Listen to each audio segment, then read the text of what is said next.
Today, I want to talk about an unfortunate reality in World of Warships Legends that I don't think a lot of people really consider. And that is what I like to call spotting with your face. If you've watched me stream ever, you might have noticed me using that phrase. And what I mean by that is take a look at the team lineups. There is one destroyer on each team. Our destroyer is in the center of the map. He appears to be heading toward the Bravo cap. That means he's not going to play the Charlie flank that we spawned on. And as such, we are going to have to spot with our face. Right now, you see we are actually the furthest ahead on this flank. There's a battleship and a cruiser that are both hesitant to push in behind us. And you can't really blame them.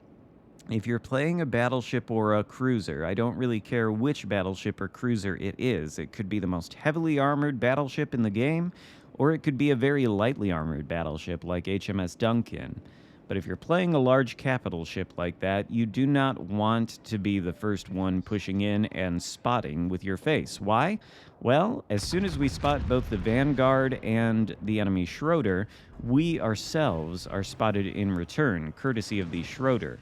Our concealment on the Duncan is actually quite excellent. It's 12.5 kilometers by sea, but the Schroeder, being a cruiser, outspots us quite comfortably. So as soon as we push in too far, we get spotted, and all of a sudden we're facing off against the Schroeder, the Vanguard, and a Wichita hiding behind that island. That's 3 ships focused almost exclusively on us. They may be shooting some of our teammates because we do have 4 of them behind us. And, well, just look at how quickly our HP evaporates. We're on fire twice because of the Schroeder's secondaries and the Wichita's HE spam. Vanguard is shooting AP at us. We're trying to turn away so that we are not going to continue to push into danger. But of course, the Vanguard does have that one single reload booster, and he's able to use that to great effect, nearly taking us out there as we get a Citadel in return against him, perhaps a little bit of vengeance. We are able to deploy the super zombie heal, though, and bring ourselves back up to enough HP that we should be able to survive. And we've finally been able to turn away and start putting distance between ourselves and the enemies. But this is what I mean by spotting by your face. It's what happens when you're playing a large ship with a high detectability range, and there's either one or maybe even no destroyers on your team. And even if there is a destroyer, it's somewhere else on the map, so you are not benefiting from spotting. Therefore, you have to spot your own targets. And that often leads to things like this. You can see the Vanguard is dead, the Schroeder is about to be dead, and I nearly lost all my HP in that engagement. What happens when you push in to enemy ships is that you lose HP. That's sort of how this game works. The ship pushing in, especially the ship pushing into the superior numbers, is at a disadvantage. That's why we turned away and attempted to kite. And luckily, because the Duncan has a super heal, we were able to do that. And we'll be able to gain some more HP to boot. But that is what I mean by spotting by your face. What you want is more than 1 destroyer per match. Ideally, I think we want at least 2 destroyers per game. 1 for both flanks, maybe no destroyer plays the center, but 2 of them play the flanks and gather spotting for the team. You don't want to be in a position where you are spotting with your face, you get spotted by a number of enemy ships, and then they all focus you down. That's exactly what happened to the 2 enemy ships on our flank. That's nearly what happened to me. But of course, HMS Duncan and the British battle cruiser line in general are ships that give you the tools that you need in order to survive your own screw-ups or to survive spotting with your face. The Duncan's heal is a super zombie heal. I think it restores more than 1,000 HP per second compared to the normal battleship heal, which I think does somewhere around 400 or 500. So these are tanky ships, these battle cruisers, in the sense that they're able to absorb damage and then heal it back. It's a little bit different than the typical battleship, which tanks damage by quite literally tanking it and not taking it in the first place, thanks to things like armor angling.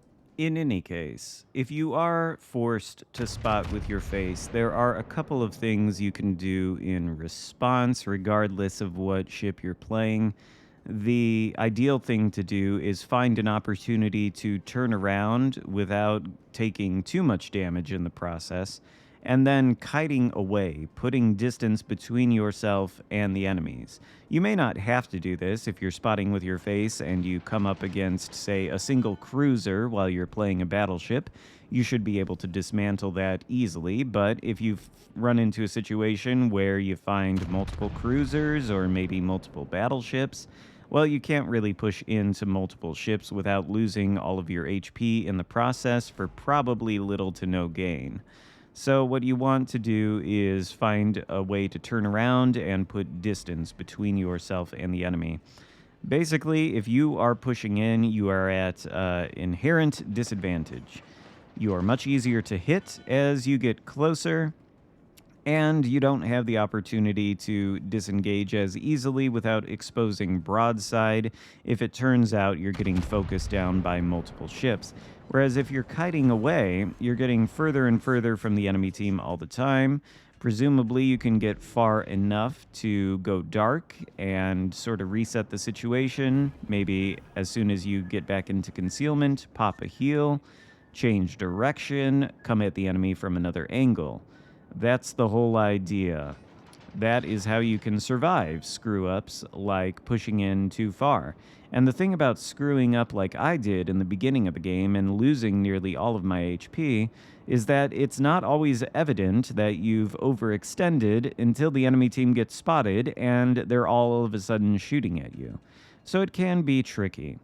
The best advice I can give, though, is maybe play a little bit more cautiously than I did in the beginning of the game. Maybe go a little bit slower. In any case, the rest of this battle, since it's a blowout, just features me sailing over here while my teammates sail over to Alpha to take care of the enemy destroyer and the battleship that was in there. He is now deceased, of course. But the Mogami is right here. We knew that he was sailing toward this cap. He's been around for the entirety of the game, and Mogami is not exactly a heavily armored ship. Our teammates are able to take down the enemy destroyer, and that leaves the Mogami all to us.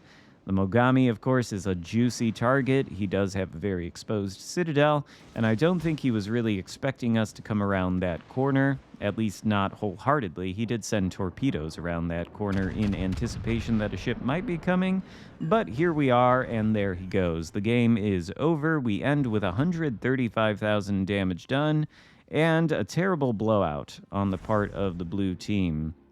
But, you know, at least we were on the winning side. Better to be on the winning side of a blowout than the losing side. In any case, I don't know if you found this video helpful or entertaining. I hope you did.